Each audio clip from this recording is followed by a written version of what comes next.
Hi, I'm Dara, and this is day 21 of 27 weeks to building a real-life, million-dollar local business. If you recall my last update, I wasn't successful in getting jobs, and I've got to admit, launch so far has been rough. I spent a few days racking my brain and bidding on jobs on Thumbtack, and it wasn't working. I started to get down, so I stepped back and took some time, and then reached out to people who could help. I talked again to Brittany, and she was a lifesaver. She helped me look over my profile and tweak it from the point of view of someone who uses Thumbtack successfully. She gave me tips like use before and after photos, be the first to respond, and bid on move in and move out cleans, especially at the end of the month. So I started to work smarter. Then I talked to Chris, who's been following our case study from the beginning and has launched strong, and he gave me even more excellent feedback and tips. Hi, Chris. How are you? Very well, Dara. How are you? Pretty good. Thank you so much for taking time today to talk to me. I'm glad you're following the case study, and I'm glad things seem to be going well for you.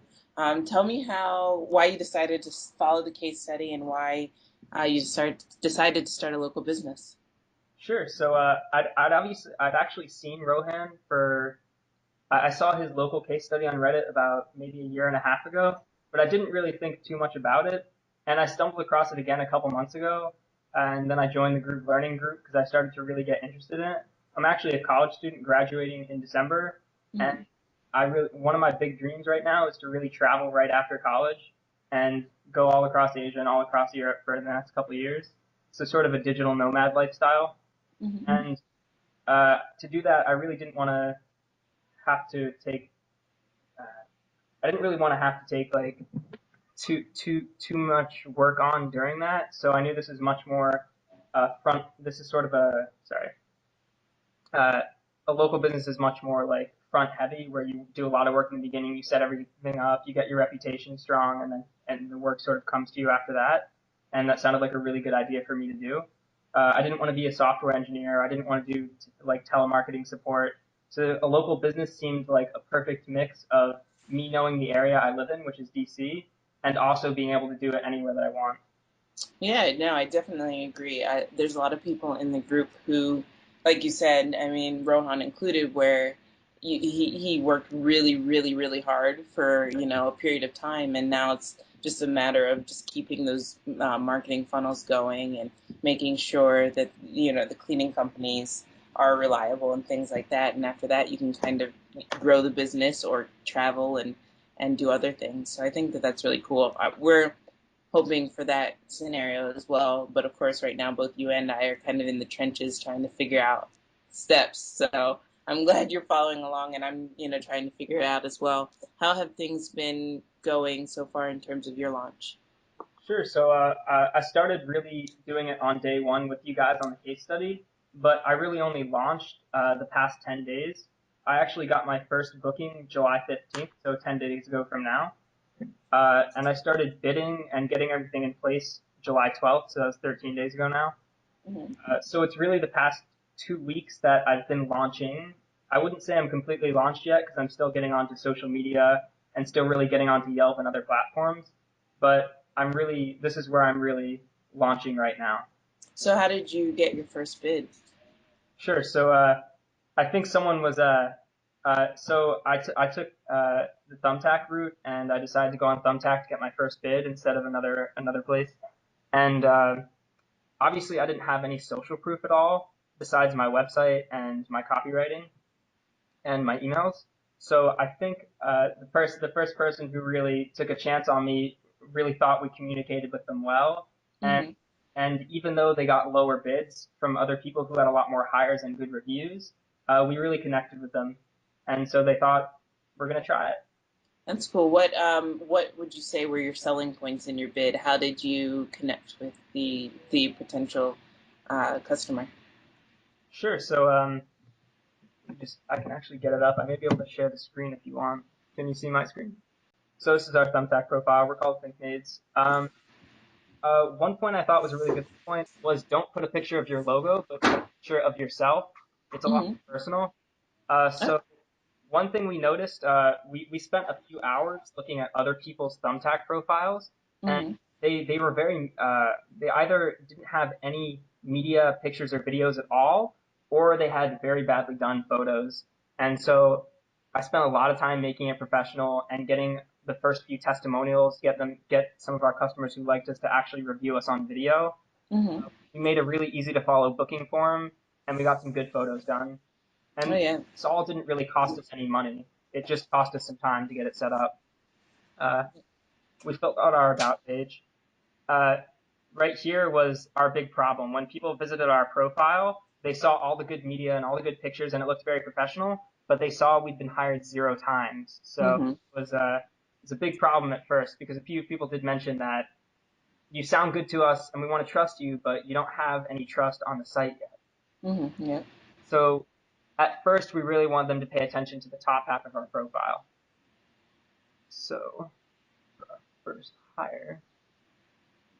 So Thumbtack has a hired section just to keep track of who's actually hired you. So for our first hire, um, we sent, so there's actually a template that Rohan helped write for Thumbtack bids, and we sort of Mm-hmm. made it our own and changed it a little bit and sort of plugged in our prices and our discounts for them. And once we'd actually gotten them to read it, sometimes it takes a while, then we communicate them very quickly. So I'm usually at my laptop or have my phone with me anywhere I am. So I downloaded the Thumbtack app, and as soon as they responded to us, I'd respond within 2 or 3 minutes just to let them know Okay. that I'm there with them right now, and they don't have to go away and wait several hours for me to respond. Yeah, that's a great tip. That's something I had not done yet. So once they viewed your quote, you wrote them just to kind of say thanks for taking a look at our quote. Yeah, exactly. Oh, okay, I love that. I love that a lot. That's actually this message here. We just let them know that, we're here. There's several ways to contact us. It doesn't have to just be on Thumbtack. And one thing I've noticed with our Thumbtack people, we've actually gotten a few hires outside of them from Yelp now, Hmm. is people who hire us on Thumbtack often have special requests. They don't fit into just a 2 bedroom, 3 bathroom thing. They usually have a, can you take out the trash, or can you help us dispose of a specific item, or move these pictures around? So it's very important to be able to accommodate the first few hires if you can with almost any special request that they ask you. And they're much more likely to do that because a lot of the other people who are bidding, they said, usually give them a price and will only help them clean the bathroom and the bedrooms, and that's it. So Okay. being available for pretty much any of their special requests at the beginning is really important. And how did you find your first cleaners? Sure. So you're familiar with group hiring. We helped use group hiring to set up our hiring application. Uh, Hmm. our first hires, we tried the Craigslist route for about 10 days. Hmm. We brought a few people over, had them clean just one of our rooms to get a feel for how good they were, paid them $40, even if they did a bad job. But the people we were getting from Craigslist, they just weren't, they were good, but they weren't excellent. And I Hmm. only wanted to hire people who were excellent. Hmm. Uh, so I was very disappointed with Craigslist, and I used care.com for our first job slot. Care.com allows you one free job slot that you can use, and people can apply to you and you can respond to them. So once we used care.com, they already pre-filtered out a lot of the bad candidates, and I started getting a lot of really good quality responses from interested cleaners who had a lot of experience. So Oh, that's great. yeah, our first two cleaning teams, so 4 people, actually all came from care.com, and they've been really fantastic. They really know what they're doing, and they're just really good. And how did you, are you using independent contractors or are you using employees? Sure. So, is that your baby? Yes, sorry. um, so we're using independent contractors at first, just because Mhm. I don't have the startup capital to facilitate employees yet. I'm really starting. So my total startup costs, advertising, Thumbtack credits, everything so far has been about $1,200. Mhm. And I only started with a few $100s in savings, so my actual bids have been really supplying me the money as I go. So I've Mhm. been really bootstrapping it. I started with, yeah, $200 or $300, paid for the theme, and that's pretty much it. And I started going from there. So we are using independent contractors. I do want to switch to employees before I go abroad. So I'm Mhm. planning to go abroad in January, so about 6 months from now, and I really want to make that switch. Mhm. So as we get more recurring customers, I'm not counting one-time cleanings because there's a lot of them, but once I get enough recurring cleanings that I have a consistent schedule for my independent contractors, then I'm planning to switch over to employees. Okay, cool. So do you have any tips for anybody who's following the case study that is getting discouraged or wants to kind of give up because they aren't seeing as much success as they'd like? Sure, sure. I mean, I didn't. I know I got my first job pretty quickly within the first 3 days, but I didn't really expect it to start this suddenly. So it was really really quiet at the beginning, and I was really not. I was motivated to get the site set up and everything, but I was really quite scared and quite nervous to deal with phone calls and deal with actually hiring people and getting everything set up. So that held me back a little bit, and I launched a little bit later than I thought.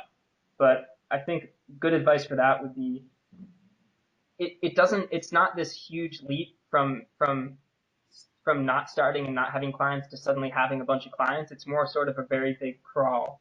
So Hmm. it just you sort of almost don't notice that it happened. You get your first big hire and you're like, oh wow, I can do this. This is really surprising. And then you don't have anything for quite a while, and then you're doubting again, and you're going, I don't know, maybe that one hire was just lucky. But it's not that it was lucky. You're just sort of crawling really slowly, and you need to pick up the pace a little bit. You don't need to work harder. You just really need to sort of let it happen. Hmm. I agree. I'm right now. I mean, I only bid for one day on Thumbtack because I figure I really need to, um, do what you've done with getting the profile together and things like that. And so just started to get a bit down, but today my profile is much better. So I'm going to start bidding. I love the idea of following up as soon as they viewed the quote. So I'm going to use that as well. And then, we're doing the AdWords and Yelp videos soon, so I'm going to incorporate that. So it's really exciting. It's very scary, but really exciting. I do have one quick tip actually for Thumbtack. I Uh-huh. During the day, so Thumbtack gives you a weekly report, which you'll get soon because you just started, where they tell you, how your bid price ranks compared to other people, if you're ranking too high or too low compared to them, how many competitors in your area. So in the Hmm. DC area, there was something like 700 other cleaning companies bidding on cleaning, which is an insane amount. Hmm. Um, but one thing I noticed was that during the day, I just couldn't compete with these bigger companies who had three, four, or 500 hires and like 100 one-star reviews.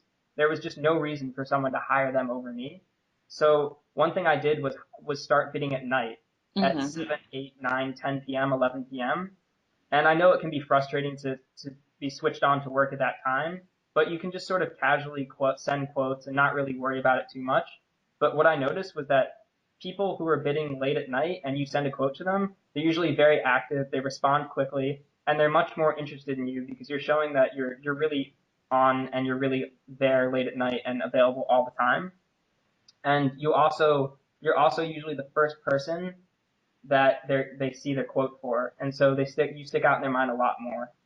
I love that. Yeah, I'm gonna do that. So starting tonight, it's almost 7, so I'll probably start in the next half an hour, start responding, and really focusing and following up because I see that that's worked for you. So hopefully in the next day or so, I'll start to see some results with Thumbtack. If you will. All right. Well, thank you so much, Chris. I'd love to talk to you again in a few weeks and just kind of check in and see how you're doing and see how everything's going with you. Sure, I'd be more than happy to give an update. All right. Thanks so much. Bye. Bye. Rohan looked at my site and pitch, we made some optimization adjustments, and suddenly, I started getting jobs. So now I feel like we're in a good spot. Rohan gave me a list of 10 things I should be doing every day. More on that later.